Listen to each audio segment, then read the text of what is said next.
Hai, Assalamualaikum warahmatullahi wabarakatuh. Terima kasih pada semuanya telah menyempatkan waktu untuk menonton video dari presentasi kelompok kami.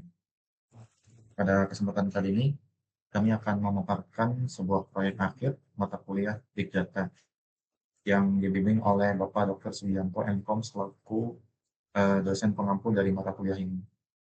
Judul dari proyek kali ini adalah Analisis dan Visualisasi Data COVID-19 di Indonesia.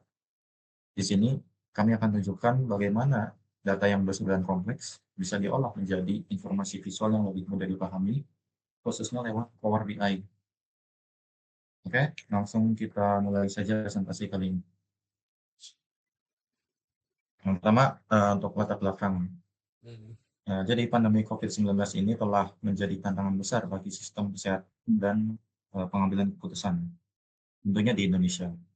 Fluktuasi kasus dan penyebaran lintas wilayah menuntut pendekatan berbasis data. Kemudian untuk teknologi big data, seperti Power BI. Nah, teknologi ini memungkinkan visualisasi tren penyebaran virus secara interaktif. Melalui proyek ini, dilakukan analisis data COVID-19 untuk memahami pola sebaran dan proyeksi ke depan secara lebih efektif.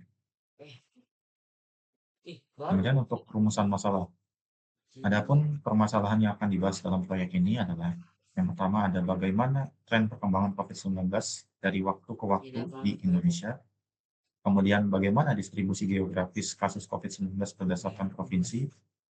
Lalu bagaimana juga pemanfaatan teknologi Big Data dalam memvisualisasikan dan memprediksi tren kasus COVID-19. Nah, untuk tujuannya ini, yang pertama untuk menganalisis tren data kasus COVID-19 di Indonesia. Kemudian yang kedua untuk membuat visualisasi data dalam bentuk grafik, peta sebaran, dan tabel interaktif. Kemudian yang ketiga memprediksi jumlah kasus sederhana menggunakan metode statistik atau machine learning dasar. Kemudian yang terakhir menyediakan insight yang dapat digunakan oleh masyarakat maupun pengambil kebijakan dalam menangani pandemi. Nah, untuk selanjutnya akan dibahas oleh Mas Maulana. Waktu dan tempat saya ke situ. Baik, terima kasih Mas Alfian. Di sini ada tahapan dan metode yang digunakan. Yang pertama ada pengumpulan data dengan tujuan mengumpulkan data mentah dari berbagai sumber sebagai dasar analisis. Kemudian di pengumpulan data kita menggunakan metode menggunakan kuesioner digunakan untuk pengumpulan data dilakukan secara survei, manual atau online. Kemudian pengumpulan data juga bisa menggunakan metode wawancara yang cocok untuk data kualitatif, serta pengumpulan data juga cocok dengan metode observasi langsung yang umumnya untuk data perilaku atau aktivitas. Selanjutnya yang kedua ada pembersihan data dengan tujuan menghapus, memperbaiki atau mengubah data mentah menjadi data yang dapat digunakan. Langkah-langkahnya menghapus duplikat data ganda yang harus dihapus. Kemudian mengisi nilai yang hilang. Kemudian dengan min atau median untuk data numerik. Kemudian mode atau string tertentu seperti tidak diketahui. Setelah itu standarisasi format, misalnya format tanggal, kapitalisasi teks. Selanjutnya ada memperbaiki kesalahan pengetikan. Misal Jakarta menjadi Jakarta. Filter data tidak relevan, hilangkan data outlier jika tidak penting. Setelah itu ada validasi tipe data, misalnya pastikan kolom umur bertipe numerik. Next.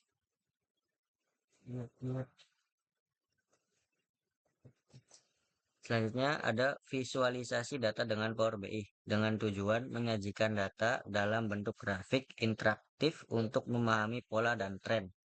Langkah-langkahnya yaitu yang pertama ada import data dari Excel, SQL Server atau web atau API. Kemudian ada modeling. Menyusun hubung antar tabel relasi menggunakan DAX, Data Analysis Expression, untuk kalkulasi. Selanjutnya ada visualisasi chart bar, P, line, scatter dan etc. Kemudian ada slicer untuk filter data dinamis. Kemudian ada map untuk data geografis. Selanjutnya ada card untuk KPI atau nilai tunggal. Tipsnya, gunakan warna yang kontras dan konsisten. Kemudian gunakan visualisasi yang sesuai line chart untuk trend, pie chart untuk proporsi, dan lain-lain. Setelah itu, gunakan juga tooltip dan drill down untuk interaktivitas. Yang keempat, ada analis dan interpretasi visual dengan tujuan mengambil makna dan wawasan dari grafik dan dashboard yang telah dibuat. Metode analisis deskriptif menjelaskan apa yang terjadi. Kemudian ada komparatif, membandingkan misalnya penjualan wilayah A dengan wilayah B. Kemudian di analisis dan intervisual ada trend analisis, yaitu melihat pola dari waktu ke waktu. Kemudian ada outlier detection, menemukan anomali dalam data. Kemudian juga ada segmentasi, memisahkan data ke dalam kelompok, misalnya pelanggan berdasarkan umur. Kemudian ada korelasi, yaitu mengidentifikasi hubungan antar variabel. Kemudian juga ada interpretasi, yaitu simpulkan hasil berdasarkan visual. Contohnya, sebagian besar pelanggan berusia 20-30 tahun. Ya, selanjutnya Mas Pian.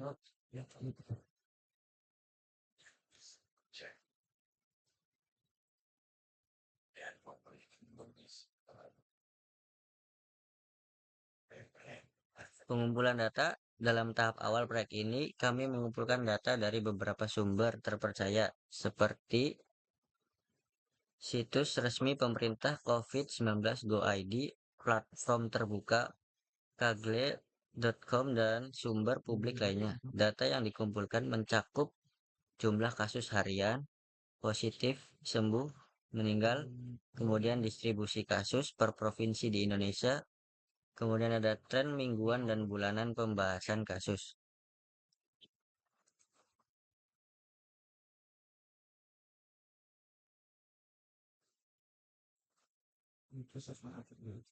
Kemudian ada pembersihan data.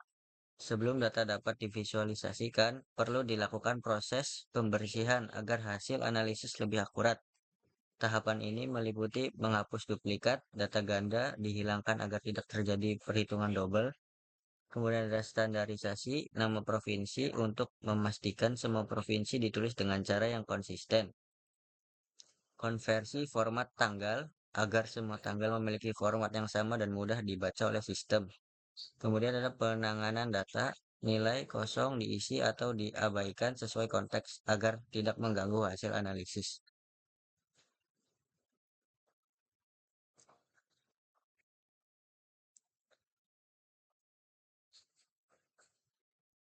Selanjutnya akan saya lanjutkan. Di sini menjelaskan visualisasi dengan Power BI. Setelah data bersih, kami menggunakan Power BI untuk membuat berbagai visualisasi interaktif. Langkah-langkah yang dilakukan dalam Power BI itu meliputi import dan transformasi data ke dalam format yang bisa dibaca Power BI.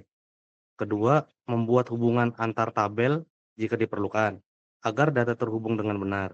Yang ketiga, membuat visualisasi seperti grafik tren kasus harian, bar chart perbandingan antar provinsi, peta sebaran geografis. Yang terakhir ada tabel interaktif, jumlah kasus, dan tingkat kesembuhan.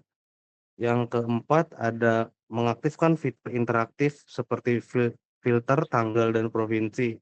Yang terakhir penggunaan slicer dan drill down agar pengguna bisa melihat detail berdasarkan waktu dan lokasi. Lalu analisis dan interpretasi visual. Tahap terakhir adalah menganalisis dan menafsirkan hasil visualisasi. Kami melihat yang pertama, perkembangan tren kasus dari waktu ke waktu, apakah meningkat atau menurun. Yang kedua, provinsi mana yang memiliki jumlah kasus tertinggi. Lalu yang terakhir, perbandingan antar jumlah sembuh dan meninggal untuk melihat tingkat keberhasilan penanganan. Selanjutnya akan dilanjutkan oleh Mbak Silvana. Terima kasih. Berikut adalah tampilan dari visualisasi data berdasarkan kasus COVID-19 per provinsi. Di sini dijelaskan bahwasanya gambar yang pertama ini, dashboard ini tuh menyajikan data COVID-19 secara nasional dengan fokus pada 3 provinsi, yaitu DKI Jakarta, Jawa Barat, dan Jawa Timur menggunakan Power BI. Di situ tertera bahwasanya secara total nasional yang positif itu ada 46.000, total sembuhnya itu ada 30.000, meninggalnya itu ada 2.655. Ini menunjukkan skala penyebaran yang cukup besar. Sedangkan kasus sembuh per provinsi, DKI Jakarta itu memimpin dengan 12.000 kasus sembuh, diikuti oleh Jawa Barat 10.000 dan Jawa Timur 8.000. Sedangkan kasus positif per provinsi pada bar chart menunjukkan Jakarta sebagai provinsi dengan kasus positif tertinggi. Sedangkan untuk distribusi kematian menggunakan P-chart menunjukkan provinsi Jakarta itu pada 38,9%, mohon maaf 38,98%, Jawa Barat dengan 33,33% dan Jawa Timur dengan 27,68%. Distribusinya relatif merata dengan Jakarta tetap yang tertinggi. Untuk tren perbandingan, grafik garis menunjukkan bahwa tren kasus positif, sembuh, dan meninggal menurun dari Jakarta ke Jawa Timur. Sedangkan untuk fitur interaktif, dashboard ini juga dilengkapi filter provinsi dan tanggal untuk eksplorasi data secara mendalam.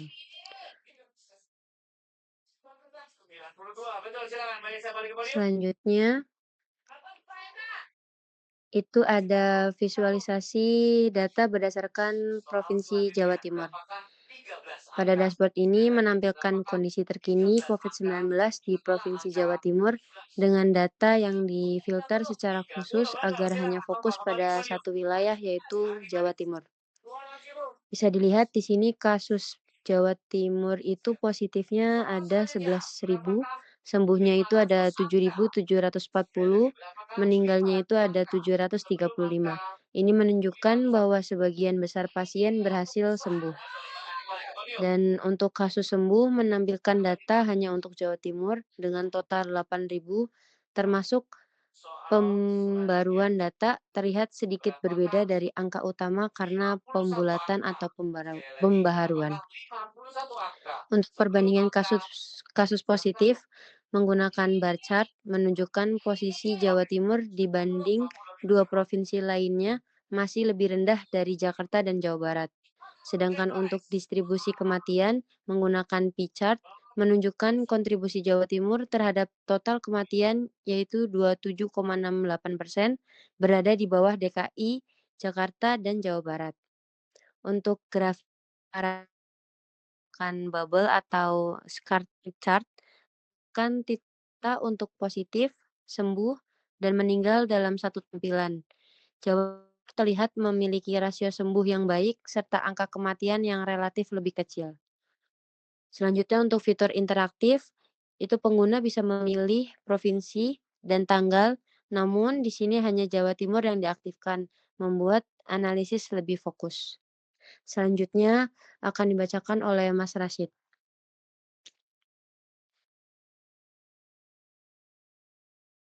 Baik, saya akan membacakan slide visualisasi Provinsi Jawa Barat. Dashboard ini menampilkan data COVID-19 yang difokuskan khusus pada Provinsi Jawa Barat. Dengan seluruh tampilan sudah difilter agar hanya menampilkan satu wilayah.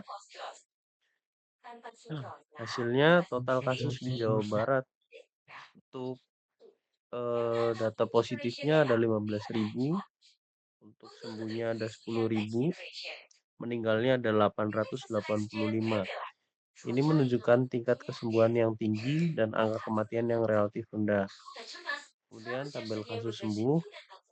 Jawa Barat menyumbang 10.000 kasus sembuh, menunjukkan kontribusi besar terhadap tingkat pemulihan nasional. Kemudian bar chart kasus positifnya, Jawa Barat berada di urutan kedua setelah DKI Jakarta dan di atas Jawa Timur dalam jumlah kasus positif. Selanjutnya distribusi kematian menggunakan pie chart.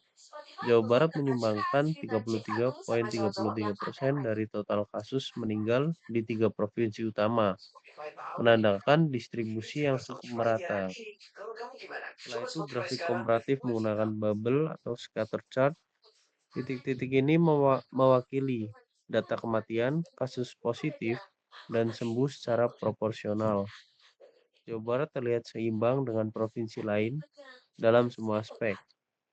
Fitur interaktifnya seluruh tampilan dipersonalisasikan untuk Jawa Barat saja, sehingga memudahkan fokus analisis tanpa gangguan dari provinsi lain.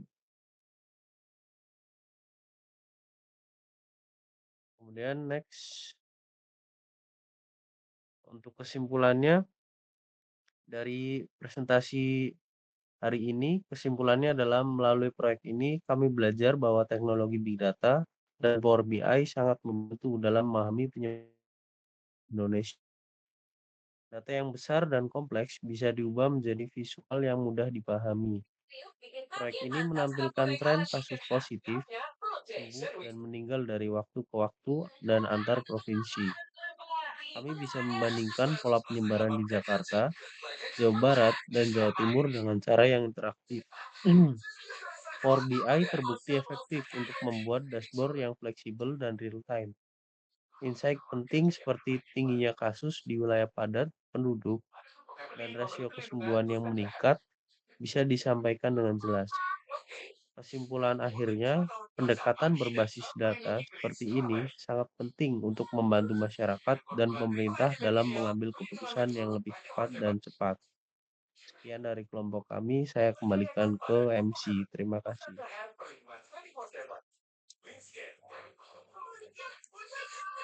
Oke, terima kasih atas waktunya dalam mengikuti presentasi dari kelompok kami.